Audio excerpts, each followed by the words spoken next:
নমস্কার। আজকের গল্প মানুষ কেন বদলায়। মানুষ বদলায় অবহেলায়, অযত্নে, উল্টো দিকের মানুষটার উপেক্ষায়। মানুষ বদলায় কথায়, ব্যবহারে, আচরণে। সে বলতে বলতে চুপ হয়ে যায়, দীর্ঘ আঘাতে আঘাতে ক্ষয় হতে হতে। সে নির্বিকার হয়ে যায় সহ্য করতে করতে। তার গায়ে যখন কষ্ট আর অভিমানগুলো বিশেষ হুল ফোটাতে পারে না, তখন সে চুপ করে যায়।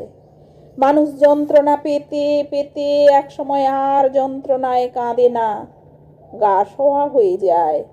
ভালোবাসার মানুষগুলোকে ডাকতে ডাকতে ক্লান্ত হয়ে একসময় আর ডাকে না।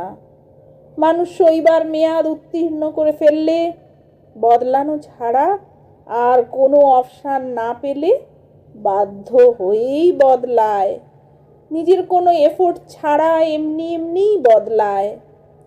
আশেপাশের মানুষ তার পরিবর্তনটুকুই বড় করে দেখে, পরিবর্তনের কারণ অনুসন্ধানের চেষ্টা করে না।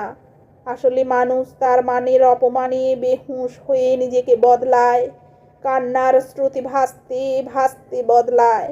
চাপা অভিমানের দুঃসহ কষ্ট মানুষ কিভাবে ঘোষণা করে প্রকাশ করবে? তাই কাছের মানুষের পাল্টে যাওয়ার খবর শুধু খবর করতে নেই, তাকে বুঝতে হয়, কারণ খুঁজতে হয়, মোলায়েম হাতটা হাতে রাখতে হয়, না দেখা চোখের জলটাও মুছিয়ে দিতে হয়। মানুষের বদলে যাওয়ায় সবাই দোষারোপ করতে পারে, কিন্তু ভালোবাসা আর যত্ন দিয়ে তার বদলানোটাকে পুনরায় বদল করতে কজন মানুষ এগিয়ে আসে? নমস্কার।